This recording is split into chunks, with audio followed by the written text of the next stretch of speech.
Good morning. So the Subcommittee on Capital Markets and GSEs is called to order. Today's hearing is entitled the Securities Investor Protection Corporation, the past, the present, and the future. This hearing will now come to order, and I recognize myself for 4 minutes to give an opening statement.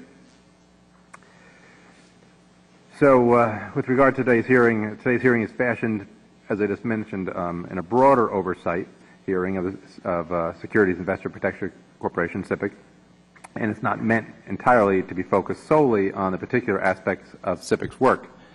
But to me, the failure of SIPC in regards to the Madoff liquidation are so fundamental relative to the protections that SIPC is supposed to provide to investors, and so antithetical to the goals that SIPC and Congress set out to achieve at the very beginning, that I would like to focus much of my time and my thoughts and my energy and my comments on the circumstances surrounding that particular case. I also think that it's worthwhile to hear today about SIPC's work in regard to the Lehman bankruptcy, and also examining the long-awaited and recently released report of SIPC's modernization task force as well. In going through that task force and looking at it, unfortunately, is that it's somewhat of a missed opportunity, if you will, to seriously study some of the shortcomings of SIPC exposed by the recent failures of the broker-dealers.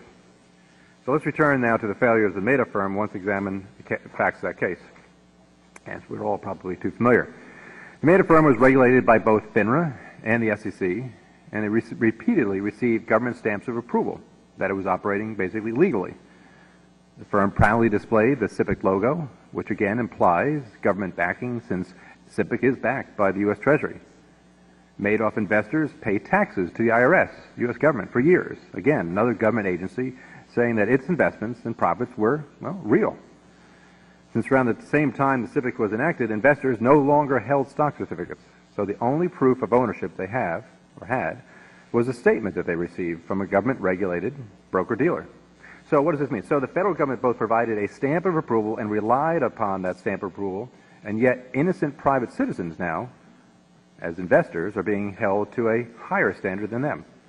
So instead of being provided protection by SIPC, as Congress did intend in order to increase confidence and investment in our markets, innocent investors in this case are being sued by the very same trustee chosen by SIPC.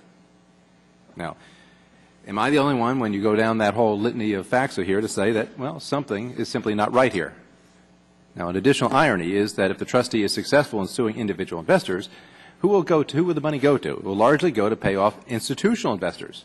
Now, this is the same class of investors that the trustee has repeatedly tried to sue because he believes, well, that they should have known better, but they'll be paid. So because of my concerns over these issues, I've introduced H.R. 757, the Equitable Treatment of Investors Act. This legislation would reaffirm and clarify key protections for ordinary investors that were put in place when Congress passed and amended the SIPC. In particular, the bill aims to shield innocent individual investors who have already been defrauded and financially devastated by the Madoff situation from further clawbacks by the SIPC trustee. In addition, the bill clarifies that for purpose of SIPC protection, customers of registered brokers are legally entitled to rely on their broker statements as evidence of what their broker owes them. Indeed, in a world where customers do not any longer hold the physical stock certificates, how can it be done any other way?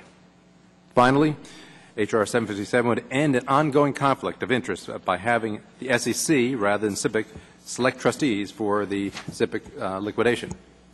Now, several of my colleagues have already joined me in co-sponsoring this legislation, and I encourage my other colleagues to look at it and consider it as well. So I look forward to today's testimony of our witness and all the panels that we have, and a hearty discussion on SIPC activities and roles, both in the past, in the present, and the future as well. And with that, I yield back.